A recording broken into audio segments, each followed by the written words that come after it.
Sziasztok! Boldog új évet, akivel még nem találkoztunk. Ma ismét megnézzük, hogy mi a helyzet azzal a személlyel, aki szíveteknek olyan kedves, és megnézzük azt is, hogy a szilveszter után így hogy van ő, mit csinál, mit gondol. Úgyhogy neki is látunk, és a kérdés az, hogy mit tudhatunk meg ennek a szeretett személynek, szeretett kedvesnek a helyzetéről, így szilveszter után. Mit tudhatunk meg róla?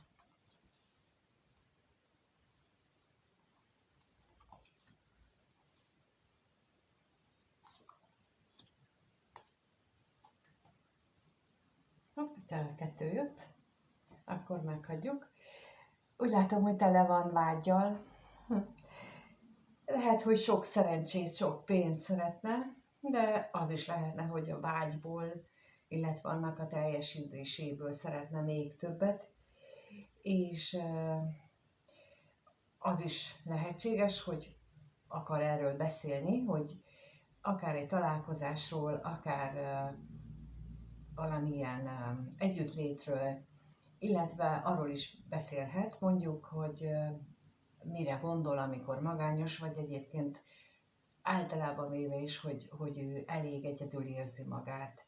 Na nézzük akkor, hogy itt az özvegy férfire, most ezek közül, amit elsoroltam, melyikről beszélne az özvegy férfinél. Mi az, amiről ő beszélne? Húha!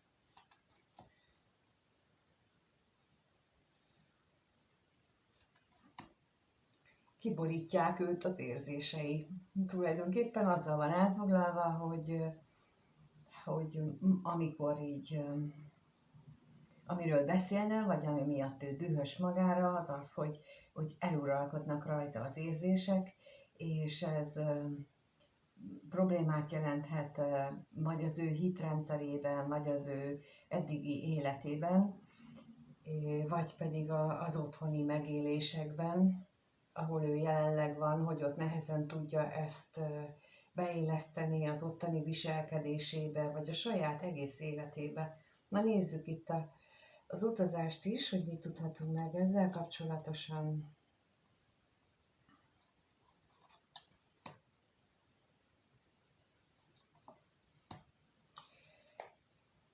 Ugyanakkor pedig azt látom, hogy itt arra vágyik már jó ideje, hogy legyen egy olyan igazi párkapcsolata, egy olyan, amiben ő jól érzi magát. És talán, amit mondtam az előbb, hogy sok mindenről beszélne, talán ez az egyik, vagy hát van, aki beszélne erről, mert ugye sokan írjátok, meg mondjátok, hogy nem nagyon szokott a másik fél beszélni. Ebben az esetben viszont nektek kell megtanulni azt, hogy őt beszédre késztessétek, mert bizony egy párkapcsolat akkor fog hosszú távon működni, hogyha a másik, vagyis tudtok egymással beszélni és megnyíltok. Ha ez mind nem működik, ezt hívják úgy, hogy intimitás, és nem csak a testi akrobatikára vonatkozik ez a szó, hanem arra is, hogy bizony megosztjuk gondolatainkat is egymással, és ha ez nem működik, akkor az a kapcsolat sem működik valójában. Akkor ott pusztán a testi vágyak kiéléséről van szó, nincs mögötte más. Tehát azért, és ebbe, ha a másik nem akar megszólalni, de ti tudjátok, akkor nektek kell fejleszteni magatokat ahhoz, vagy olyan szinten, vagy olyan módon, hogy ő önként megnyíljon, és nem faggatni, meg kérdezgetni, hanem hogy ő önként megnyíljon, és igenis lehet ezt tanulni. Ma még itt a katonatisztet kérdeznénk meg. A katonatisztről mit tudhatunk meg?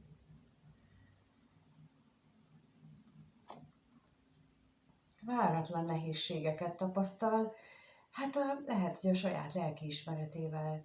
Egyesek, ugye itt mondtam azt, hogy itt ütközhet az ő hitvilágával, azzal, amit ő korábban otthon megtapasztalt, illetve nagyon gyakran arról is lehet szó, hogyha valaki tini korában egy csalódást élt meg, akkor ő egy olyan falat húzott fel magának, vagy egy olyan határozást, döntést hozott, hogy én bizony nem leszek többé szerelmes, vagy én nem fogok többet érezni, én nem engedem meg magamnak, mert az fáj nekem, és ezzel kapcsolatosan, ha most mégis ilyen mély érzések vannak benne, akkor lehetnek ilyen nehézségei, ami bizony, hát pontosan ezt az elhatározást akarják ledönteni, és valószínűleg te meg ezért jöttél az életébe, hogy döntse le ezt a falat, amit ő maga húzott, mert hogy mindig van valami célja egy-egy ilyen kapcsolódásnak,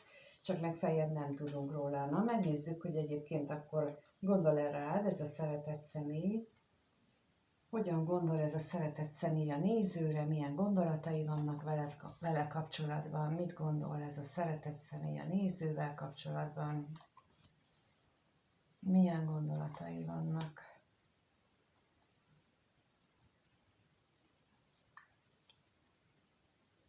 Milyen gondolatai vannak vele a nézővel kapcsolatban. Hát, fél, hogy elveszít. Fél, hogy elveszít téged, fél, hogy az, ami, hogyha túlságosan a pénzre és túlságosan az ő minden vágyának a teljesülésére koncentrál, akkor fél, hogy te nem vársz rá, és így veszteség érheti. Lehetséges az, hogy az is van másik esetben, hogy attól fél, hogyha ti például komolyabban összeköltöznétek, akkor ott nem működne, vagy nem folytathatná azt a fajta életmódot, ahogyan most él. És akkor ebbe ilyesmi tartozik, hogy esetleg, ha valaki például szingli, akkor megvan a maga kis rutinja otthon, és ezt csinál, azt csinál, azt csinál, és akkor megjelenik a lakásában valaki más, és akkor ő nem oda teszi a csészéket, nem úgy mosogat el, nem rakja el a ruháját.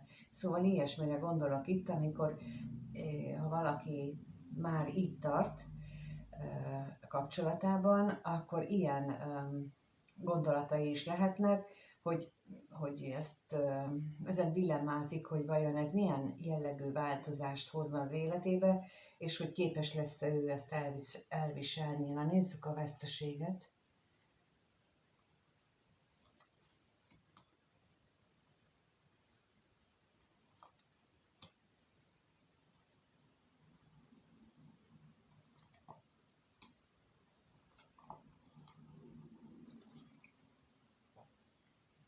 Lehetséges, hogy a múltban már voltak neki tervei, vagy voltak nektek közös terveitek, és nagyon sokszor elgondolkodik ezen a régi terveknek a felidézésén, és ez is ehhez kapcsolódik nekem, hogy ő akár azt is gondolhatja, hogy azok már veszendőbe mentek.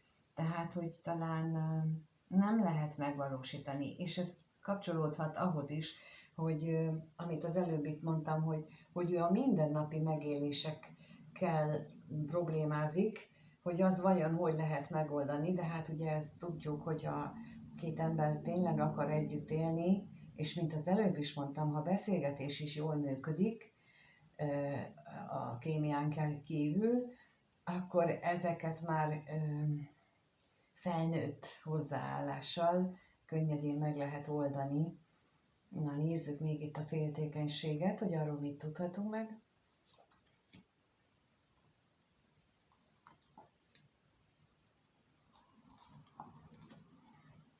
Őrülten féltékeny. Ezt csak így tudom mondani, hogy őrülten féltékeny, az amiatt is, az a benne lévő erős szenvedély miatt, de amiatt is, hogy esetleg te másnak adod a szenvedélyedet, és ő meg lemarad erről.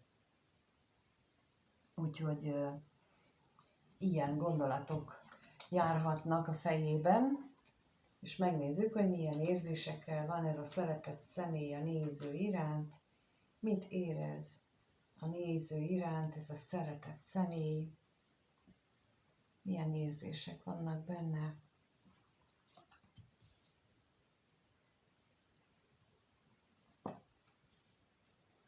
Milyen érzések vannak.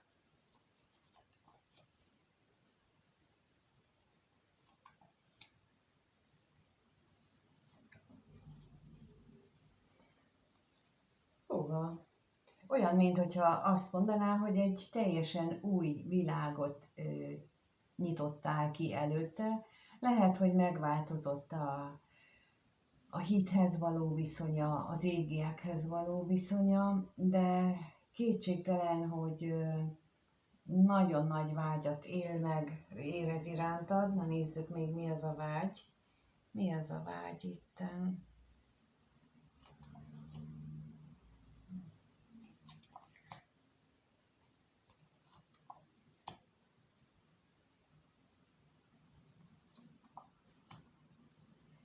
És betegesen féltékeny, mert hogy nem csak vágyról van itt szó, hanem sokkal inkább a mély érzések is, ahogy már az előbb is megmutatta magát, hogy itt testi-lelki, mély szívbéli érzések is jelen vannak, de ennek nem biztos, hogy hangot ad, pontosan azért, mert mint ahogy az elején mondtam, hogy neki lehetnek olyan fogadalmai, olyan elköteleződései, ami miatt úgy gondolja, hogy ezt ő nem teheti meg, na még a halálra is kérnék szépen.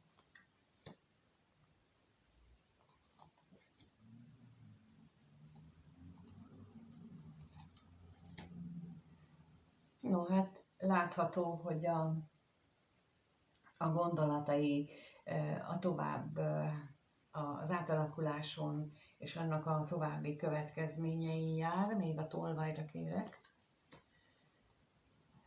Illetve azon, hogy ő mennyire rosszul érzi magát attól, hogy ilyen bizonytalan, és jobb lenne, hogyha már ezt a benne lévő bizonytalankodást, azt hátra tudná hagyni. Lehetséges, hogy már mind azzal kapcsolatosan, ugye lehet itt az előbb is, amit mondtam, hogy nem tudja eldönteni, hogy most jó lenne, hogyha ti összeköltöznétek például, és hogyan tudnátok egymással ellenni, és ez idegesíti őt, rosszul érinti, és jó lenne, hogyha már ebbe végre valamit tudna. Szóval ilyennel szerintem gyakran vagyunk így mindannyian,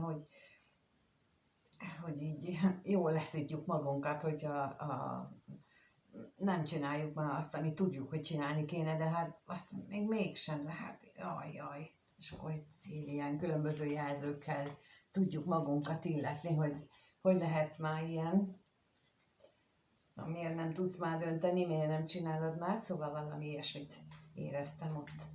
Na és akkor megnézzük, hogy hogyan alakul ez a kapcsolat, szóval mire számíthat a néző ettől a szeretett kedvestől a következő egy-két nap, vagy néhány napban, egy hétben, mire számíthat a néző ettől a szeretett személytől, mire számíthat,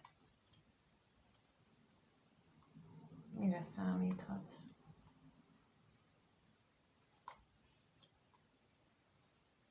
Néhány napban, egy hétben. Hát továbbra is megmarad ez a mély lelki vágyakozás. Félelmek is erősödhetnek benne, de most akkor megnézem, hogy mi ez a hamisság, hogy mi az, ami miatt vagy mi erősödik benne, milyen félelmek. Mi ez a hamisság.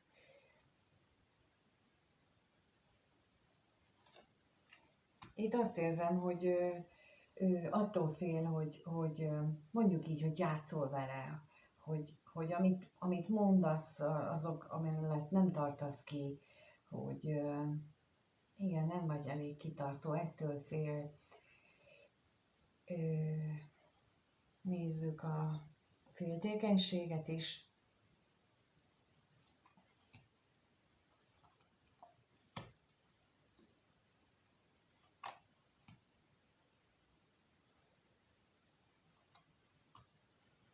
Lehetséges, hogy attól is fél, hogyha a találkozás az valahogy másképp alakul köztetek, vagy másképp folytatódik a kettőtök dolga, hogy akkor mit fogsz hozzászólni, de minden esetre azt látom itt, hogy ő olyan dolgoktól fél, aminek egyelőre nincsen realitás alapja, és ezt nagyon sokan csinálják, hogy elkezdik kitalálni, hogy vajon akkor, ha úgy lesz, ha megtörténik ez, akkor mi fog történni, és akkor elkezdik így szépen egy regényt kalkulálnak a fejükben, aztán a végére eljutnak oda, hogy Úristen, és akkor összeveszik a másik személlyel, és amikor a másik megjelenik, akkor ebből az összeveszett pozícióból indítja a hangnemet, és a másik személy nem tudja, hogy mitől van ez.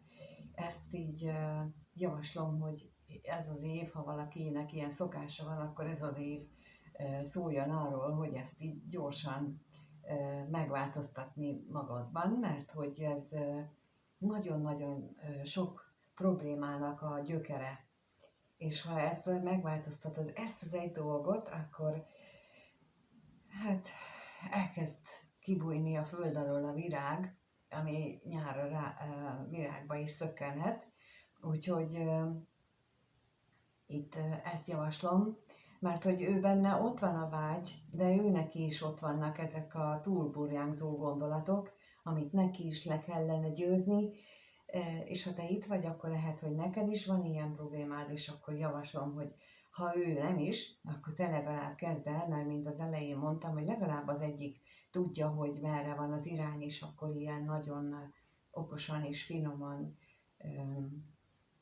próbálja úgy vezetni akár a beszélgetést, akár a találkozásokat, hogy az egyikőjüknek se legyen kényelmetlen, kellemetlen. Köszönöm, hogy itt vagytok az új évben is, köszönöm, hogyha megnéztétek a videót, és remélem, hogy kitartóan követitek a csatornát, és ha tetszett a videó, akkor kérlek, lájkoljátok, és